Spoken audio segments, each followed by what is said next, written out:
Question? Question किसमें? हाँ ठीक ठीक। अब देखिए कुछ डिस्टर्बेंस आ गया था, जरा प्रश्नों का जवाब दीजिए। प्रकाश निम्न में से क्या है? ए ऑप्शन है तरंग, कण, तरंग और कण दोनों, और इसमें से कोई नहीं। अब मेरा भाई सब मारेगा इसमें से, क्या कि प्रकाश तरंग और कण दोनों है। चलिए हम लोग इससे संबंधित नेक्स्ट क्वेश्चन में चलते हैं। जब प्रकाश किसी धातु के सतह से टकराती है और उससे इलेक्ट्रॉनों को धातु से अलग कर देती है, यह प्रकाश का कौन सा प्रभाव कहलाएगा? भाई आप लोगों ने सब मारा होगा, समझ गए होंगे आप लोग। कौन? प्रकाश का परावर्तन, प्रकाश का पूर्ण आंतरिक परावर्तन, प्रकाश का विवर्तन, प्रकाश का विद्युत प्रभाव। क्या कहाँ मारना चाहिए? प्रकाश का विद्युत प्रभाव।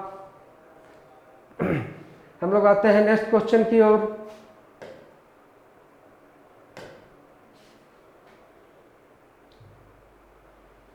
मॉल में स्वचालित गेट जो किसी के मॉल में प्रवेश करते समय अपने आप खुल जाती है, ये किस नियम पर कार्य करती है? भैया ये किस नियम पर कार्य करेगा? प्रकाश का विद्युत प्रभाव। नेक्स्ट क्वेश्चन, जब कोई तरंग सघन माध्यम से विरल माध्यम में जाएगा तो वह तरंग अविलंब से क्या प्रतिक्रिया दिखाएगा? चलिए इसको करेंगे, लेकिन इसको थोड़ा सा बेसिक से हम लोग समझ लेते हैं। अभी हम लोग समझेंगे प्रकाश का परावर्तन, प्रकाश का अपवर्तन, प्रकाश का विवर्तन और प्रकाश का पूर्ण आंतरिक परावर्तन। तो दोस्त मेरे,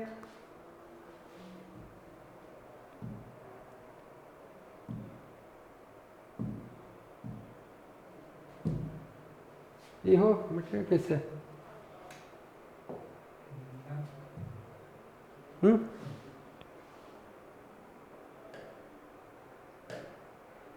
अभी लोग जानेंगे प्रकाश का अपवर्तन। अपवर्तन से भी पहले जान लो परावर्तन। देखो क्या है परावर्तन। मान लो हम बॉल उधर फेंके और बॉल हम टकरा के हमारे पास आ गया, तो हम कह रहे हैं कि बॉल परावर्तित होकर आ गया। मैं टकरा के वापस आना परावर्तन है। अब देखो प्रकाश, मान लो यार कोई मिरर है और ये हो गया तुम्हारा अभिलंब। क्या हो गया? अभिलंब। और देखो ये इधर से किरण आया, ये किरण है तुम्हारा आपतित किरण, और आपतित किरण, और देखो ये एक एंगल बनाया, कोण बनाया, ये तुम्हारा है आपतित कोण। मान लो इसको ये क्या है? आई, आपतित कोण। और फिर देखो यार, फिर यहीं से टकरा के क्या हो गया? प्रकाश लौट गया। तो देखो ये हो गया तुम्हारा परावर्तित किरण, और ये हो गया तुम्हारा परावर्तित कोण। अब ये चीज तुम जान लो कि आपतित कोण और परावर्तित कोण हमेशा बराबर रहता है। इसमें से कई बार आपको मतलब क्वेश्चन पूछे जाते हैं और बच्चे फंस जाते हैं। देखिए, अगर आपतित कोण और परावर्तित कोण हमेशा क्या हुए? बराबर हुए। मान लीजिए कि यार आपतित कोण हमारा 30 डिग्री था। कितना डिग्री? 30 डिग्री। कहता कि नहीं, एक आपतित किरण दर्पण पे टकरा रही है और आपतित किरण है, आपको मतलब कि आपतित कोण का मान है 30 डिग्री। तो दर्पण और आपतित किरण के बीच में कितना डिग्री का कोण बनेगा? क्वेश्चन पूछ रहा है कि दर्पण और आपतित किरण के बीच। तो पहले हमको जगह देखना है कि भाई दर्पण और आपतित किरण पहले कहेंगे किसको? तो देखो भैया ये दर्पण का सतह और ये तुम्हारा हो गया आपतित किरण। तो पूछ रहा है कि यार इसके बीच में कितना डिग्री का कोण बनेगा? तो बाबू मेरे, ये 30, तो ये भी 30, और पूरा तुम्हारा यार ये कितने डिग्री का कोण? एक लाइन में कितने डिग्री का कोण होता है तुम्हारा? 180 डिग्री का। तो ये 30, तो ये भी 30 हो गया। तो अब कितना डिग्री तुम्हारा? 180 डिग्री में 30 दूनी 60 चला गया, तो कितना बचा? 120। और जिस तरह से यार I = R, उस तरह से यार ए और ए दोनों कोण क्या होगा, बराबर। तो कितना डिग्री का कोण बनना चाहिए, 60 डिग्री का कोण बनना चाहिए। तो क्या परावर्तन के बारे में जाने कि यार कोई भी किरण जब टकराएगी तो अपोजिट में उतना ही कोण से परावर्तित हो जाएगी। आपतन कोण और परावर्तन कोण दोनों क्या है, बराबर है बाबू।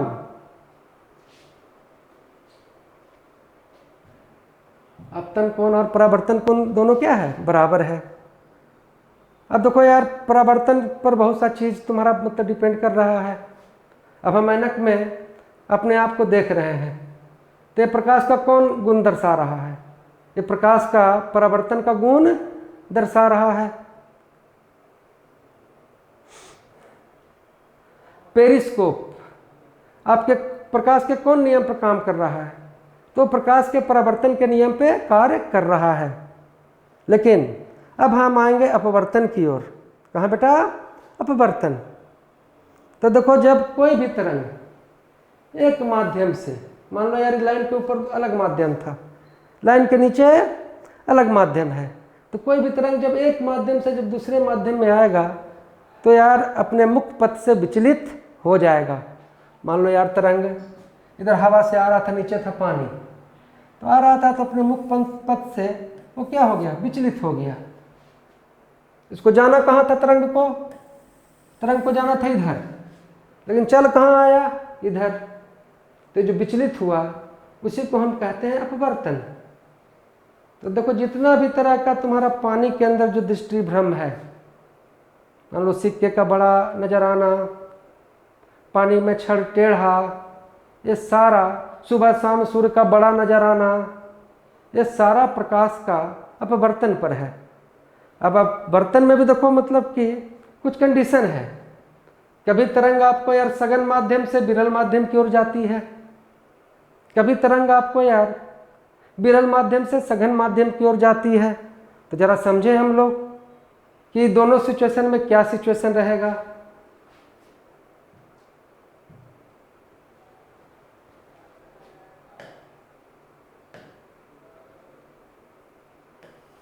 मान लो बाबू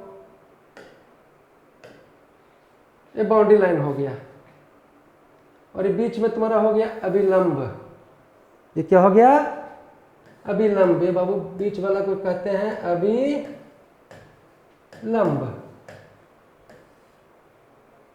समझ रहे हो। ये माध्यम है तुम्हारा सघन। कैसा माध्यम है, सघन। और ये माध्यम है तुम्हारा विरल। कैसा माध्यम है, विरल। तो तरंग, मान लो तरंग आ रहा है यार सघन माध्यम से विरल की ओर। तो जब सघन माध्यम से विरल की ओर तरंग आता है तो विलंब से दूर चला जाता है। क्या दिमाग रखना है कि जब तरंग सघन माध्यम से विरल माध्यम में जाता है तो तरंग अभिलंब से दूर चला जाता है। भाई मेरे, अब यही सिचुएशन यहां पर मान लो कि यहां पर तुम्हारा ऊपर क्या है, विरल है, ये तुम्हारा विलंब है, नीचे क्या है, सघन है।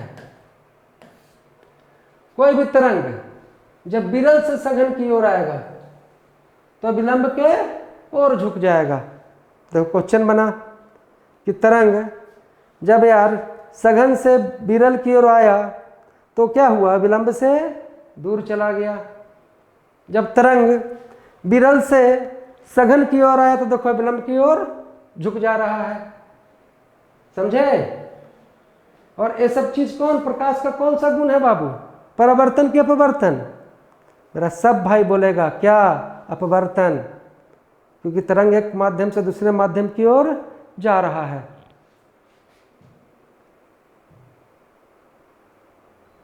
अब देखो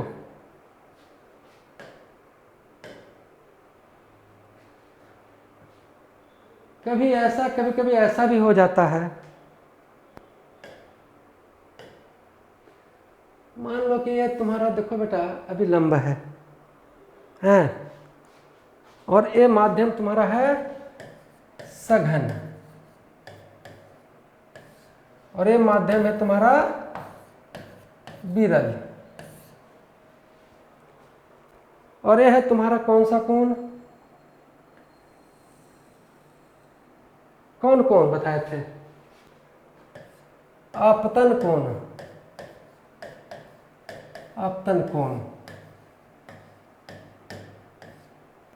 और इस कोण को क्या कहेंगे भैया? क्रांतिक कोण, क्रांतिक कोण। देखो, तरंग सघन से विरल की ओर आ रहा हो, सघन से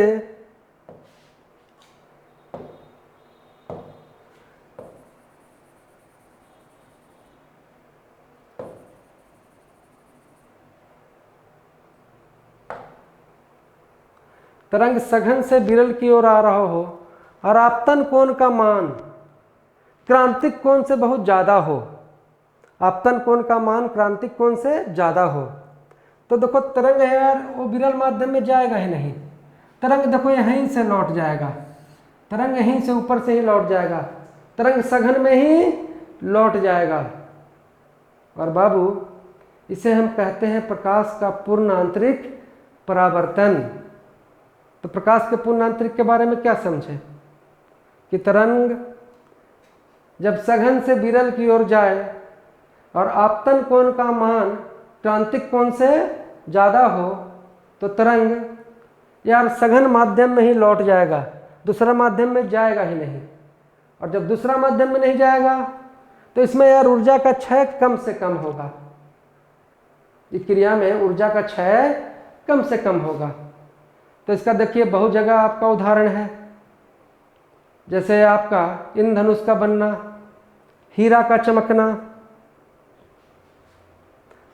आपको यार ऑप्टिकल फाइबर का काम करना, मिर्च मरीचिका का बनना,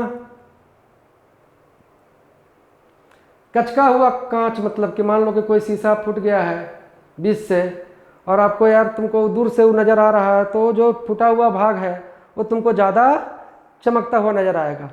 तो सारा घटना हो रहा है प्रकाश का पूर्णांतरिक परिवर्तन के नियम से। इसमें क्या हो रहा है, मान लो यार कि शीशा फूटल शीशा तोड़ ये तोड़ में ऐनक है,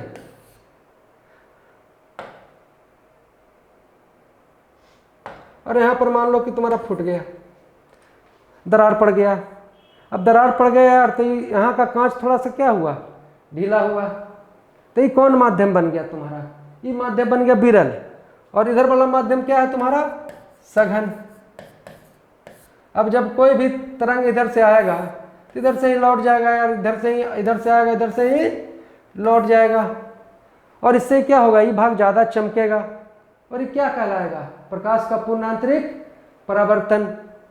तो क्या जाने प्रकाश के पूर्णांतरिक परावर्तन के बारे में कि तरंग जब सघन से विरल की ओर जाए, आपतन कोण का मान क्रांतिक कोण से ज़्यादा हो तो तरंग फिर सघन माध्यम में ही लौट जाता है, और इससे कम ऊर्जा का क्षय होता है, और इसे हम प्रकाश का पूर्ण आंतरिक परावर्तन कहते हैं। दोस्त मेरे, अभी हम लोगों ने कुछ क्वेश्चन सेट किया है, चलो चल के करके देखते हैं। अब मुझे आशा है कि तुम लोग पकड़ोगे इस चीज को। जब कोई तरंग सघन माध्यम से विरल माध्यम में जाएगा तो वह तरंग अभिलंब से क्या प्रतिक्रिया दिखाएगा? अब देखो सघन से जा रहा है विरल की ओर, तो क्या होगा, वो अभिलंब के समीप आएगा, अभिलंब से दूर चला जाएगा। हाँ तुम पक्का पकड़ा, सही, यह तरंग अभिलंब से दूर चला जाएगा। दोस्त मेरे, जब कोई कण सघन से विरल की ओर जाए और आपतन कोण का मान क्रांतिक कोण से ज्यादा हो तो निम्न में से क्या घटना घटेगा? प्रकाश का अपवर्तन, प्रकाश का पूर्ण आंतरिक परावर्तन, प्रकाश का विवर्तन, प्रकाश का ध्रुवन। तो भाई मेरे कौन सा घटना घटित होगा? प्रकाश का पूर्ण आंतरिक परावर्तन। अब हम लोग चलते हैं नेक्स्ट क्वेश्चन की ओर। प्रकाश के किस तरंग की आवृत्ति सबसे ज्यादा है? अब देखो, अब प्रकाश के पूर्णांतरिक परिवर्तन के बारे में क्या क्या बताएं तुम्हारा, कि इंद्रधनुष का बनना, ऑप्टिकल फाइबर का काम करना, मृगमरीचिका का बनना, समुद्र में ल्यूमिन का बनना। नोट करो, समुद्र में ल्यूमिन का बनना। बर्फीले इलाकों में क्या होता है कि जब आप समुद्र के किनारे जाइएगा तो दूर आता हुआ जहाज आसमान में ऐसा लटका हुआ नजर आता है, उसको लूमिन कहते हैं।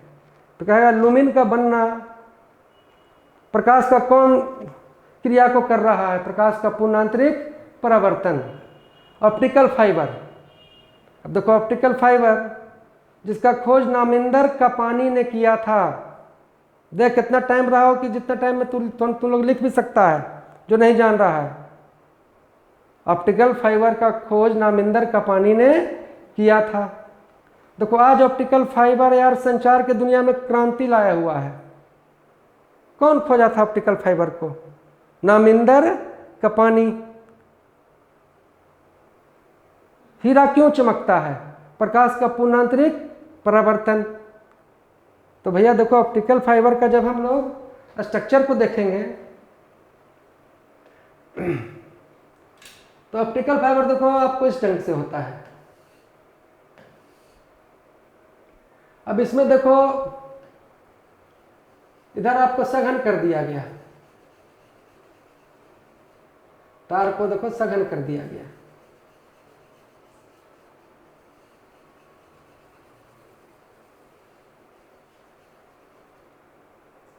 और देखो ऊपर क्या है? विरल है। अब इसमें से यार कोई तरंग जाएगा तो यार ऐसे ही चलेगा, क्योंकि यहाँ सघन है, यहाँ क्या है? विरल है। तो क्या होगा? उस सेमी माध्यम में लौट जाएगा, जिससे कम से कम ऊर्जा का खपत होगा। तो इसका उपयोग हम लोग कहाँ कर रहे हैं? संचार की दुनिया में। दूसरा चीज देखो, तुम्हारा इंडोस्कोपी, क्लोनोस्कोपी।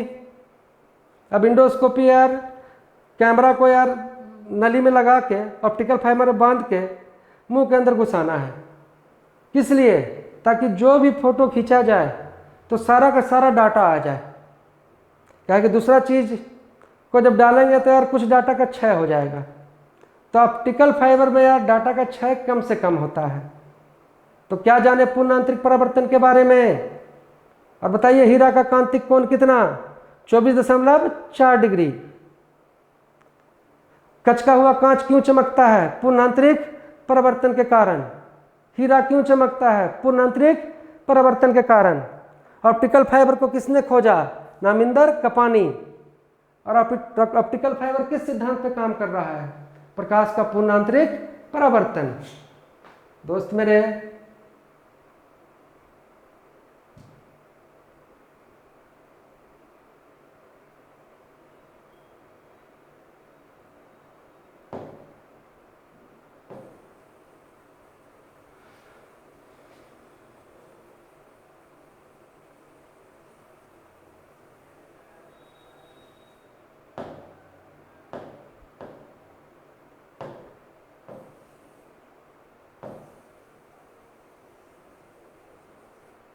आ जाते हैं इस क्वेश्चन पर।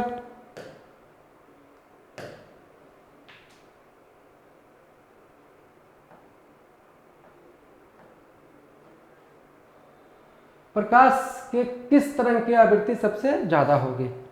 चलिए इसको यार, इस क्वेश्चन को समझने से पहले थोड़ा सा हम लोग इसके मतलब कि थीम में जाके इसको जड़ को सही ढंग से समझ लेते हैं।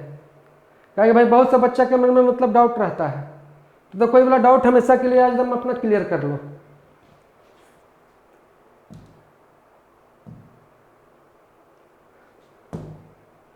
अब तुमसे हम कहें कि भाई प्रकाश के किस तरंग की आवृत्ति सबसे ज्यादा, तो ज्यादातर बच्चा देखो दम उसमें लाल में फंस जाएगा कि लाल की आवृत्ति सबसे ज्यादा। तो जरा समझ लो भैया, लाल एक हिस्सा हुआ। लाल हिस्सा किसका हुआ? दृश्य प्रकाश का। लेकिन प्रकाश के स्पेक्ट्रम में प्रकाश के पास 7 तरंग है, उसमें से एक दृश्य प्रकाश है। और जिस प्रकाश में 7 रंग हैं, और प्रकाश का जो इस 7 तरंग है जिसे हम कहते हैं विद्युत चुंबकीय तरंग। जहां भी ये भेट जाए बेटा तो एकदम इसको मारना है विद्युत चुंबकीय तरंग। तो प्रकाश का ये 7 तरंग कौन कौन है बाबू? पहला देखो तुम्हारा है गामा तरंग। कौन तरंग? गामा तरंग। फिर तुम्हारा है यार एक्स तरंग।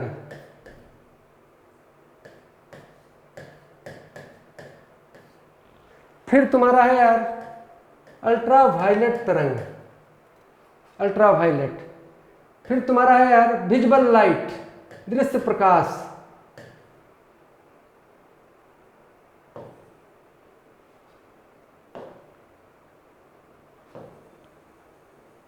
विजिबल लाइट क्या हो गया?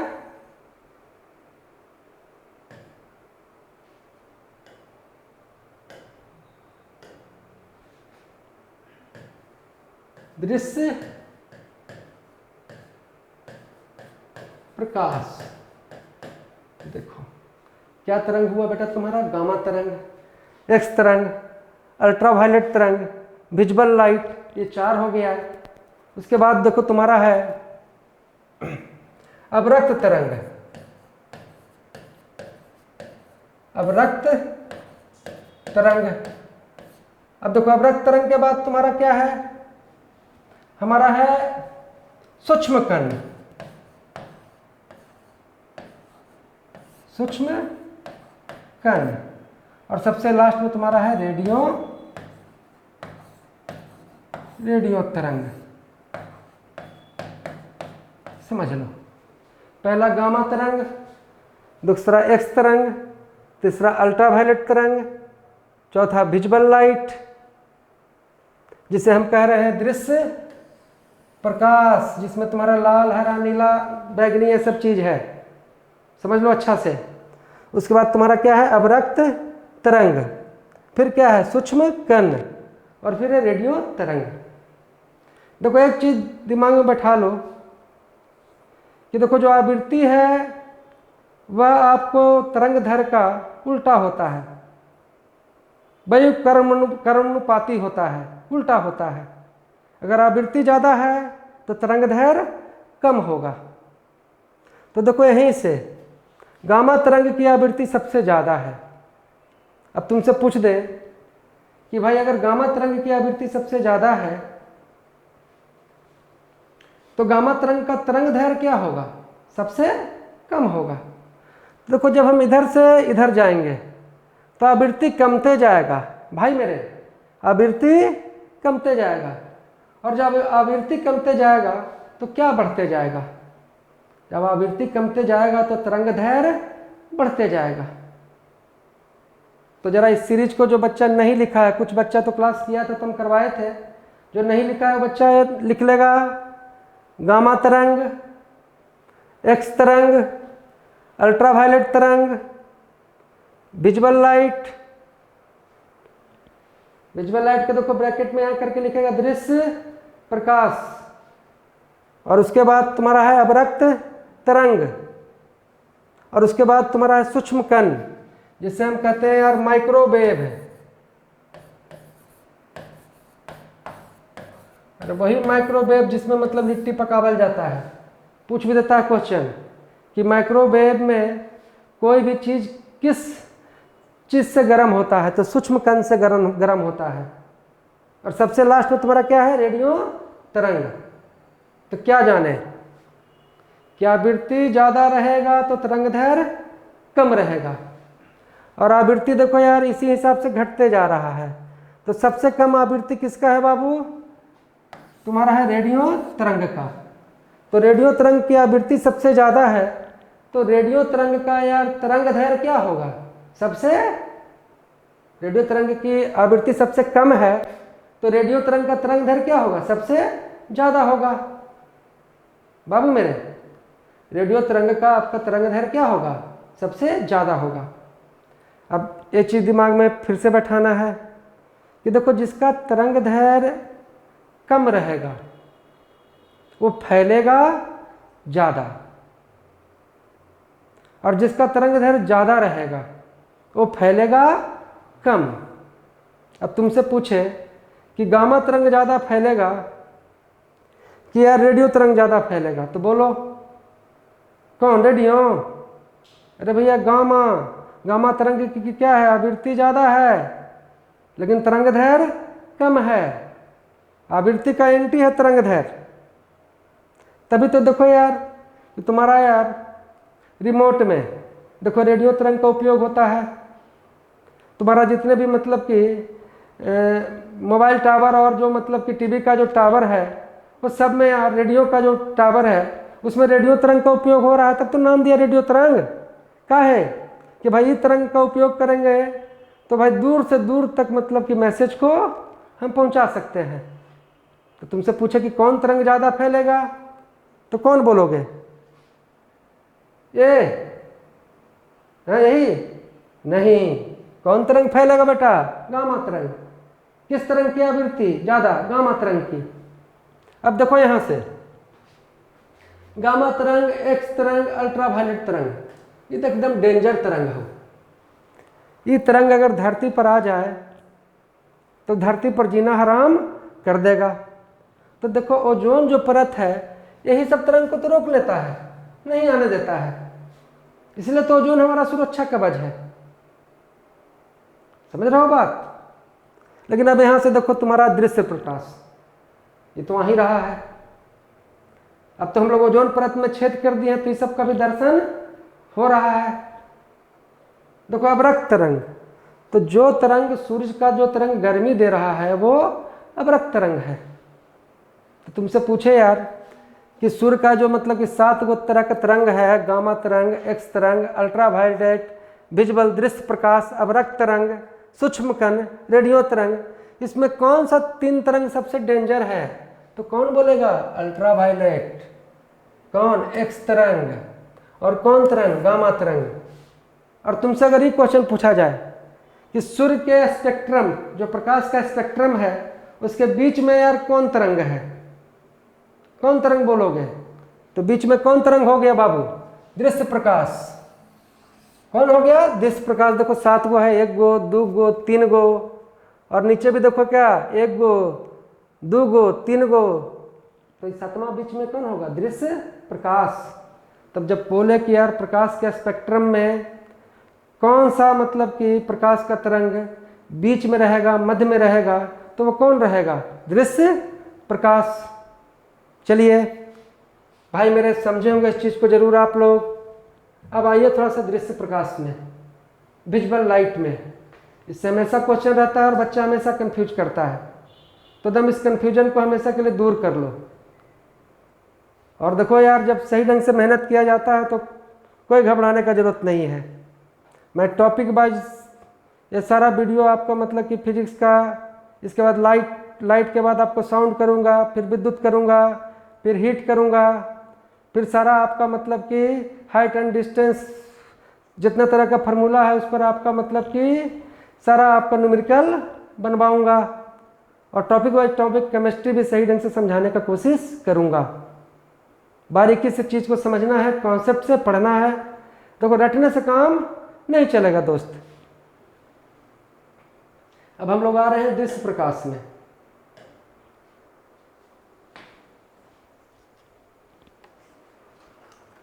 और घबराना भी नहीं है।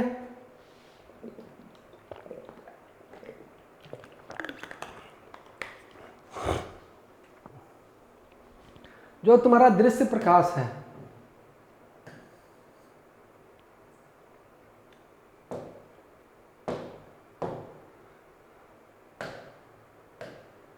जो तुम्हारा दृश्य प्रकाश है बेटा, देखो अब जो हमारा दृश्य प्रकाश है इसमें कौन कौन सा देखो रंग है। सबसे पहले देखो तुम्हारा यार नीचे कौन सा रंग हो गया? बैगनी। बैगनी के ऊपर कौन सा रंग हो गया? इंडिगो। इंडिगो के ऊपर कौन सा रंग हो गया? ब्लू। ब्लू के ऊपर कौन सा हो गया बेटा? ग्रीन। ग्रीन के बाद क्या हो गया?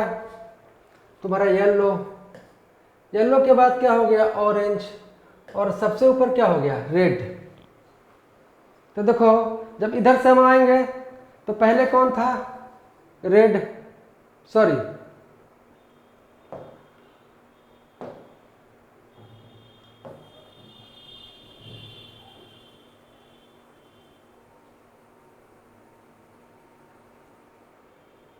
इधर से जब आएंगे तो क्या था भैया,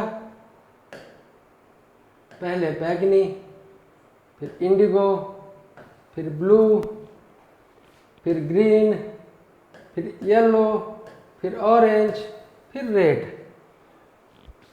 देखो अब देखो लाल का तरंगदैर्घ्य सबसे ज़्यादा है भैया, लाल का तरंगदैर्घ्य सबसे ज़्यादा है। तो बताओ कि सबसे ज़्यादा फैलेगा कौन, कौन फैलेगा, हैं कौन फैलेगा, बैगनी फैलेगा भैया। लाल का तरंगदैर्घ्य ज़्यादा है, वेवलेंथ ज़्यादा है, तो लाल की आवृत्ति क्या होगी, कम। और जिसका तरंगदैर्घ्य ज़्यादा होता है वो फैलता क्या है, कम है। अरे सुबह तुमको जो सूर्य नज़र आ जाता है, तो सुबह देखो सूर्य हमारी आंखों से दूर होता है, और हमारे पास देखो यार सातों रंग आने का कोशिश किया, ये सातों रंग आने का कोशिश किया, लेकिन सब रास्ता में ही फैल गया। और लाल का तरंगदैर्घ्य ज़्यादा है, ये फैलेगा कम और ये जाएगा कहाँ, दूर तक, दूर तक जाएगा। तो हमारे पास सिर्फ सुबह लाल ही पहुंच रहा है, इसलिए सूरज हमको लाल नज़र आ रहा है। तो ये दिमाग में बैठाना है कि जिसका तरंगदैर्घ्य ज़्यादा वो फैलेगा कम और जाएगा दूर। और तरंगदैर्घ्य और आवृत्ति एक दूसरे का क्या, अपोजिट। अगर तरंगदैर्घ्य ज़्यादा है तो आवृत्ति कम है। अब लाल का यार, तो लाल तरंगदैर्घ्य के मामले में तो सबसे आगे है, कहेंगे किस रंग का तरंगदैर्घ्य सबसे ज़्यादा, तो लाल, सही बात है भाई। और किसका तरंगदैर्घ्य सबसे कम, तो बैगनी। लेकिन बाबू बैगनी तुम्हारा तरंगदैर्घ्य के मामले में ही खाली गरीब है, बाकी यार कहेगा कि किस रंग की आवृत्ति सबसे ज़्यादा, इस रंग की आवृत्ति सबसे ज़्यादा, तो बैगनी रंग की आवृत्ति सबसे ज़्यादा। किस रंग में ऊर्जा सबसे ज़्यादा भैया, तो ऊर्जा भी किस रंग में ज़्यादा है भैया, तो ऊर्जा भी सबसे ज़्यादा है बैगनी में। क्या कौन रंग फैलेगा ज़्यादा भाई, कौन रंग ज़्यादा फैलेगा, तो हमारा यार कौन रंग ज़्यादा फैलेगा, बैगनी। तो लाल पर तुमको क्या चीज़ याद रखना है बेटा, लाल पर याद रखना है कि तरंगदैर्घ्य ज़्यादा, तो तरंगदैर्घ्य ज़्यादा तो आवृत्ति कम, तरंगदैर्घ्य ज़्यादा तो फैलेगा कम। और जो तुम्हारा प्रकाश संश्लेषण की भी जो क्रिया हो रही है वो तुम्हारा लाल रंग में ही हो रही है। प्रकाश संश्लेषण की भी जो क्रिया सर्वाधिक होती है वो किस रंग में होता है, लाल रंग में। तो एकदम ताज़ा ताज़ा क्वेश्चन है। अब इस चार्ट को आप याद कर लीजिए। नीचे सबसे पहले नीचे कौन रंग हो गया, बैगनी। अब इसी हिसाब से तरंगदैर्घ्य बढ़ते जाएगा, और तरंगदैर्घ्य बढ़ते जाएगा और आवृत्ति घटते जाएगा। तो सबसे यार ज़्यादा, सबसे कम तरंगदैर्घ्य किसका, बैगनी। तो सबसे ज़्यादा फैलेगा कौन, बैगनी। बैगनी के बाद क्या, इंडिगो। इंडिगो के बाद क्या, ब्लू। ब्लू के बाद क्या, ग्रीन। ग्रीन के बाद क्या, येलो। और येलो के बाद क्या, ऑरेंज। और ऑरेंज के बाद क्या, रेड। और ये जो पूरा स्पेक्ट्रम है, जो हमारे दृश्य प्रकाश का स्पेक्ट्रम है, वो आपको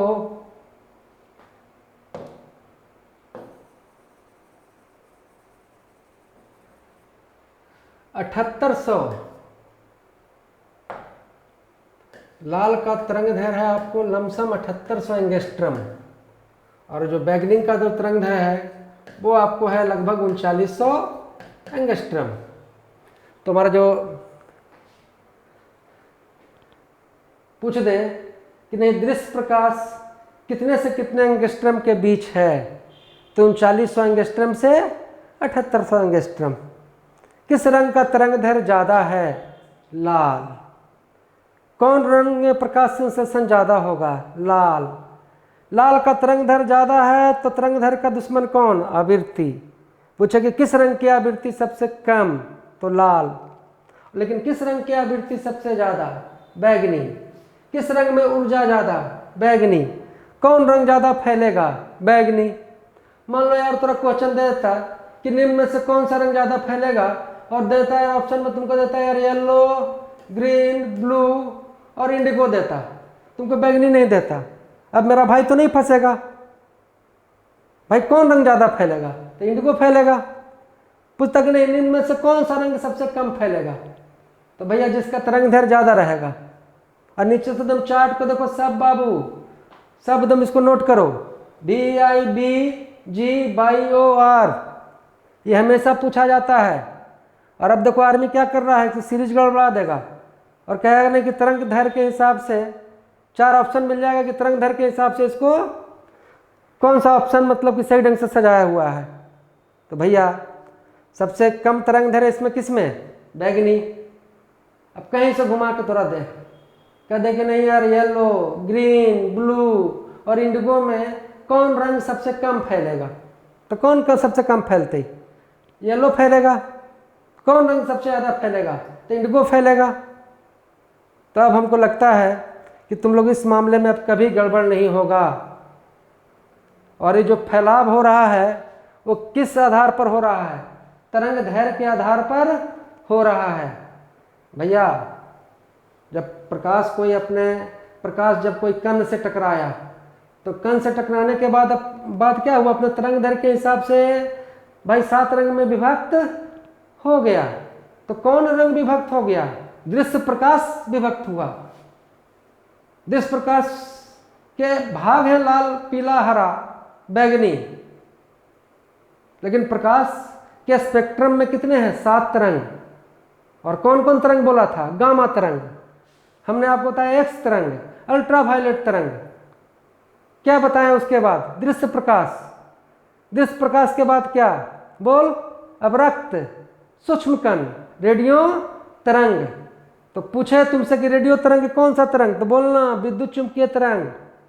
बोले कि यार तुम्हारा अल्ट्रावायलेट कैसा तरंग? तो विद्युत चुंबकीय तरंग। एक्सरे कैसा तरंग? विद्युत चुंबकीय तरंग। प्रकाश कैसा तरंग? विद्युत चुंबकीय तरंग। और बाबू प्रकाश पर कोई आवेश नहीं होता है, प्रकाश के तरंग पर कोई आवेश नहीं होता है, इसलिए प्रकाश का तरंग आपको विचलित नहीं होता है, विचलित नहीं होता है। पूछेगा यार कि प्रकाश किस ध्रुव की ओर विचलित होगा? प्रकाश कहूं विचलित नहीं होगा। चलते हैं हम लोग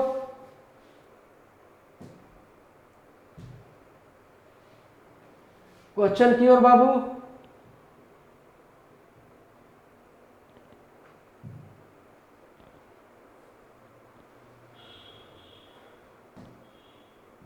क्या हो गया? अब देखिए किस प्रकाश के किस तरंग की आवृत्ति सबसे ज्यादा होगी। अब मेरा भाई लोग इसमें बिल्कुल कंफ्यूज नहीं करेगा। कौन सा तरंग बेटा? गामा तरंग। लाल नहीं समझ लेना। जब गामा तरंग रहे, अवरक्त तरंग रहे, लाल रहे और रेडियो तरंग रहे तो ज़्यादातर बच्चा मतलब इससे पहले अधिकतर बच्चा जो देखा होगा तो इसमें कौन तरंग की यार मतलब कि आवृत्ति सबसे ज़्यादा मार देता? तो मार देता लाल तरंग का। लेकिन किस तरंग की आवृत्ति ज़्यादा होगी? गामा तरंग की। गामा तरंग आवृत्ति के मामले में ज़्यादा, लेकिन तरंगधैर्घ्य के मामले में गरीब। जो आवृत्ति जिसका ज़्यादा उसका तरंगधैर्घ्य कम। चलो अब आते हैं दूसरे प्रश्न की ओर। निम्न में से किस तरंग का तरंगधैर्घ्य सर्वाधिक? क्या आवृत्ति सबसे कम बताए थे? क्या नोट कराए थे कि रेडियो तरंग की आवृत्ति सबसे कम, तो रेडियो तरंग का तरंगधैर्घ्य सबसे ज्यादा।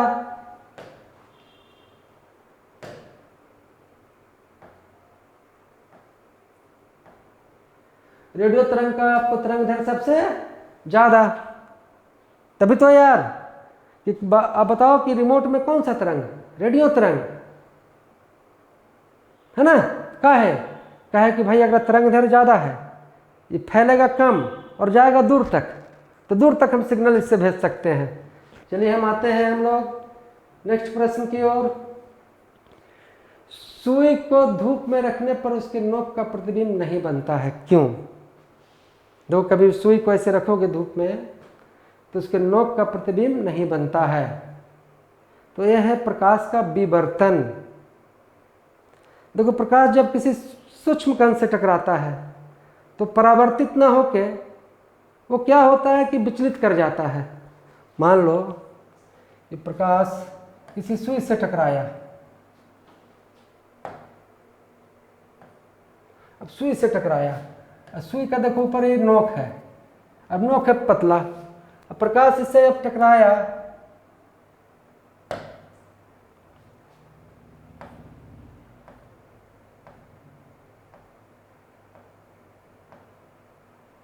प्रकाश जब इससे टकराया तो यार देखो यहां से टकराया तो परिवर्तित हो गया था, इधर से टकराया तो परिवर्तित हो गया था, लेकिन यार जब नोक से टकराया तो परिवर्तित ना होकर यार विचलित हो गया। तो विचलित हो गया तो इस विचलन को हम कहते हैं विवर्तन। क्या कहते हैं? विवर्तन। तो प्रकाश जब किसी सूक्ष्म कण से टकराएगा तो वो क्या हो जाएगा? विचलित कर जाएगा, परिवर्तित नहीं होगा। और विचलित कर जाएगा यार, कोई चीज का प्रतिबिंब काहे बन रहा है? काहे कि यार परिवर्तन हो रहा है। अगर मैं आपको देख रहा हूं तो भाई मेरी आंख से रेज निकल रहा है और आपसे टकरा के फिर मेरे पास आ रहा है परिवर्तित होकर। अगर वो टकरा के नहीं आएगा तो आपका इमेज नहीं बनेगा। हमारे और आपके बीच में कोई यार मिट्टी का दीवार आ जाए तो हम कहाँ आपको देख पाएंगे? फिर मेरी नजरें मतलब कि दीवार से परिवर्तित होके प्रकाश हमारे आंखों तक पहुंचेगा तो फिर हम दीवार को देख पाएंगे। समझ रहे हो बात? तो देखने के लिए देखो यार कौन सा नियम प्रकाश का हुआ? परावर्तन। और यहां हम लोग कर रहे हैं बात किसका? विवर्तन का। कि प्रकाश जब किसी सूक्ष्म कण से टकराएगी तो परिवर्तित ना होकर क्या हो जाएगा? विचलित हो जाएगा। और ये क्या कहलाएगा? विवर्तन। अब थोड़ा सा कोई पूछे कि सुई के नोक का प्रतिबिंब नहीं बनना, तो विवर्तन। कई बार तुमने ध्यान दिया होगा कि रूम से जब तुम चिल्लाओगे तो तुम्हारा आवाज बाहर चला जाएगा पर प्रकाश बाहर नहीं जाएगा। यह घटना हुआ किसके कारण? विवर्तन के कारण। हम चिल्लाएं और जो ध्वनि तरंग था वो आपको क्या हुआ कि सारा ध्वनि तरंग विचलित परिवर्तित नहीं हुआ। दीवार के छोटे छोटे कण, सीमेंट के कण, बालू के कण से वो विचलित होकर यार रूम से बाहर चला गया। लेकिन यही विवर्तन यार कमरा में आपको मतलब कि प्रकाश के साथ नहीं होगा। कमरा को हम फुल पैक कर दें, कहीं से भी लीकेज का कोई गुंजाइश नहीं रहे तो यार लाइट नहीं निकलेगा उसमें से। लेकिन अब आ जाओ तुम कांच के दीवार में, एक कांच के कमरा में आ जाओ तो देखो लाइट आ जा रहा है लेकिन हमारा आवाज वहां से निकल नहीं रहा है। तो जब इस तरह से फंसाया जाए तो तुम कौन ऑप्शन पर जाओगे? विवर्तन। क्या हुआ विवर्तन? कि प्रकाश जब किसी सूक्ष्म कण से टकराती है तो यार वो परिवर्तित न होने की जगह वो क्या होगा? वो विचलित हो जाएगा, जिसके कारण उस सूक्ष्म कण का प्रतिबिंब बन नहीं पाएगा। तो सुई के नोक का प्रतिबिंब न बनना क्या कहलाएगा बाबू? प्रकाश का व्यतिकरण, प्रकाश का विवर्तन, प्रकाश का पूर्ण आंतरिक परावर्तन या प्रकाश का विवर्तन। मेरा सब भाई अब जान गया होगा क्या कहलाएगा? प्रकाश का विवर्तन। चलिए हम लोग चलते हैं नेक्स्ट क्वेश्चन की ओर। पानी में केरोसिन डालने पर पानी रंगीन नजर क्यों आता है? देखो अभी तो रटले है ये है तुम लोग कि रंगीन नजर आता है प्रकाश का व्यतिकरण। किसका रंगीन नजर आया बेटा? प्रकाश का व्यतिकरण। लेकिन देखो हम लोग को थोड़ा सा इस व्यतिकरण को समझ लेना है कि क्या है व्यतिकरण। जब देखो एक ही माध्यम में जब दो तरंग प्रवेश करें और आपस में मिल जाए तो इसे हम कहते हैं प्रकाश का व्यतिकरण। अब मान लो कि एक माध्यम था और इधर से यार ये प्रकाश का तरंग है। तुम तो जानते ही हो कि प्रकाश का तरंग शीर्ष से गर्त चलेगा ये अनुप्रस्थ तरंग की तरह व्यवहार करेगा। अब मान लें कि से फिर एक और तरंग आया और इससे मिल गया, इसका शीर्ष से इसका शीर्ष, इसका गर्त से इसका गर्त, इसका शीर्ष से इसका शीर्ष, इसका गर्त से इसका गर्त, ऐसे मिल गया भैया। तो ये जो घटना घटा वो हुआ प्रकाश का व्यतिकरण। लेकिन ये कौन सा व्यतिकरण? देखो व्यतिकरण दो तरह का हुआ। एक हुआ संपोषी व्यतिकरण। क्या हो बेटा? संपोषी व्यतिकरण। तो ये तुम्हारा हुआ संपोषी व्यतिकरण। संपोषी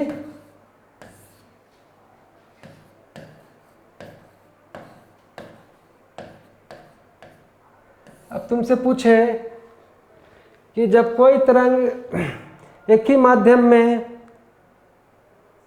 एक ही दिशा में जाए और दोनों तरंग का शीर्ष से और गर्त से मिल जाए तो किस प्रकार का व्यतिकरण है? तो किस प्रकार का व्यतिकरण है बाबू? संपोषी व्यतिकरण। तो ऐसे सिचुएशन में क्या हो रहा है कि जब यार दोनों तरंग आपस में मिल जा रहा है तो दोनों तरंग का पावर क्या हो जा रहा है? बढ़ जा रहा है। अब देखो, हम लोग मान लो कि मतलब कि साथे तुम दौड़ रहा है और तुम्हारे साथ कोई और आ जाए और तुमको भी मतलब कि वो बल देने लगे, पीछे से ठेले लगे, तुमको सपोर्ट करे लगे, और जब वो थके तो तुम उसको सपोर्ट करे लगो, तो क्या हो जाएगा? उसमें शक्ति बढ़ जाएगा भैया, वेग बढ़ जाएगा। तो कहेगा यार कौन सा व्यतिकरण में तरंग शक्तिशाली होगा? संपोषी व्यतिकरण। व्यतिकरण क्या हुआ कि जब प्रकाश के दो तरंग एक ही माध्यम में जा रहे हों और आपस में मिल जाएं, है ना, तो ये जो घटना है वो प्रकाश का व्यतिकरण कहलाता है। व्यतिकरण दो प्रकार का हुआ। पहला संपोषी। अब संपोषी व्यतिकरण क्या हुआ कि भैया तरंग के शीर्ष से, देखो ये शीर्ष है, इसको हम लोग श्रृंग कहते हैं, और इसको क्या कहा जाता है? ये है गर्त। तो तरंग का यार श्रृंग से और गर्त से, और ऐसे मिलके जब चलेगा तो दोनों तरंग एक दूसरे का मतलब सहारा बन जाएगा और दोनों तरंग आपस में मिलकर शक्तिशाली हो जाएगा। और इस तरह के व्यतिकरण को हम लोग कहते हैं संपोषी व्यतिकरण। अब हम लोग आते हैं दोस्त दूसरे बिंदु पर, और दूसरा चीज है तुम्हारा विनाशी व्यतिकरण। विनाशी व्यतिकरण। विनाशी, देखो तुम लोग जानता है कि राइटिंग हम ठीक से नहीं लिखते हैं, लेकिन तुम लोग को समझा सही से देते हैं, तो तुम लोग समझने का कोशिश करो। भाई त्रिशूल संस्थान के प्यारा मेरा सब विद्यार्थी, देखो तुम लोग के लिए ये सब काम कर रहे हैं, मतलब कि होली में एक को दिन आराम न कर लूँ है बाबू, कि ताकि जो बच्चा के छूट गया है उसको कॉन्सेप्ट वाइज सब चीज़ मिल जाए, और जो बच्चा यार पढ़ लिया है, सब कुछ जान गया है, हम ही बताए हैं तुम लोग को, तो फिर वो नहीं भी देखेगा और देखना चाहता है तो उसको देखेगा, उससे उसका रिवीजन होगा। हम आपके लिए अभी बहुत सारा क्वेश्चन लाने वाले हैं, रिकॉर्ड करने वाले हैं, तो आप इस माध्यम का भी लाभ लीजिए। अब विनाशी व्यतिकरण।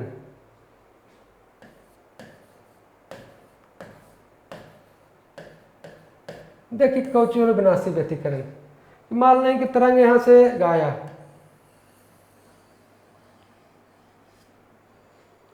और दूसरा जो तरंग है वो आपको यार अपोजिट दिशा से आया, एन से आया, और एन से आया तो ये क्या कर रहा है?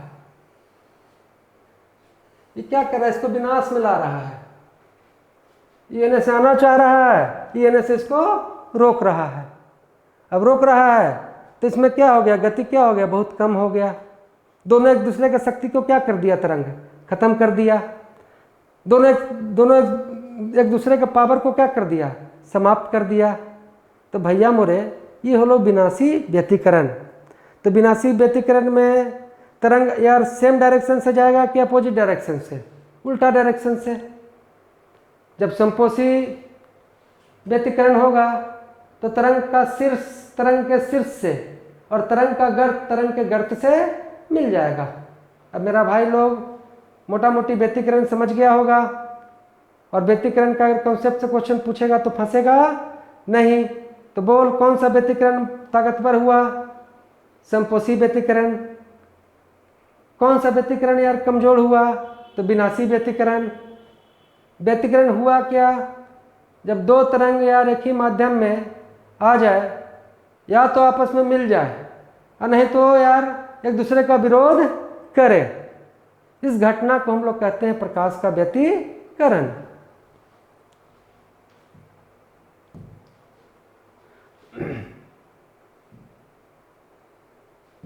क्वेश्चन पे आते हैं, पानी में केरोसिन तेल डालने पर पानी रंगीन नजर क्यों आता है? तो देख इस तरह के जितना भी थोड़ा सिचुएशन आ रहे कि पानी का रंगीन आना, साबुन वाला पानी रंगीन आना, ये सब हो गया तुम्हारा प्रकाश का व्यतिकरण। अब हम लोग चलते हैं दोस्त नेक्स्ट क्वेश्चन की ओर। किस व्यतिकरण में तरंग का वेग ज्यादा होगा? कौन सा बेटा? संपोषी, विनाशी, समान व्यतिकरण। अब मेरा सब भाई मारेगा, संपोषी व्यतिकरण। चलो चलते हैं नेक्स्ट क्वेश्चन की ओर।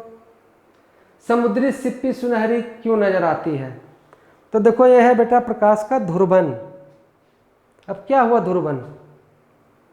कि प्रकाश देखो यार कहीं टकराया, और टकरा के प्रकाश का मतलब कि तरंग को क्या हो, तरंग क्या हुआ? लौटा, प्रज्वलित हुआ। मान लो समुद्री सिप्पी है कोई, इस सिप्पी है समुद्र में, इस मान लो सिप्पी है, और सिप्पी में से मतलब प्रकाश क्या हो रहा है भैया? टकराया तो लौट रहा है ऐसे।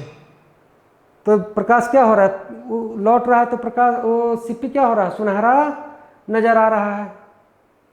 इसको हम कहते हैं क्या? प्रकाश का ध्रुवन। अब तुमको इससे बचना है तो तुम पोलराइज चश्मा पहन लो, तो फैलाव खत्म हो जाएगा।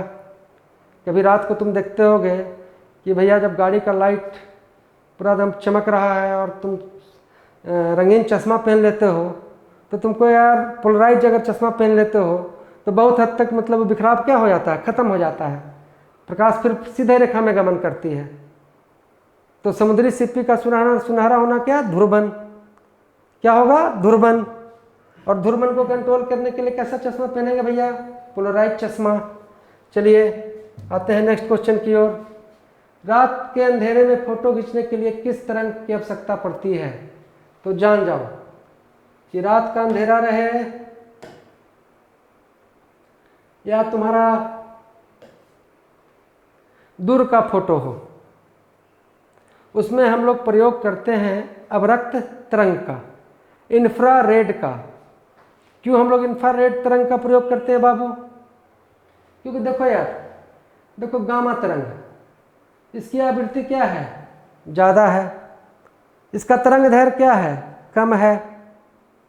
तो इस जितना भी आपका ये चीज़ है वो आपको मतलब कि इसके लिए सुटेबल नहीं है।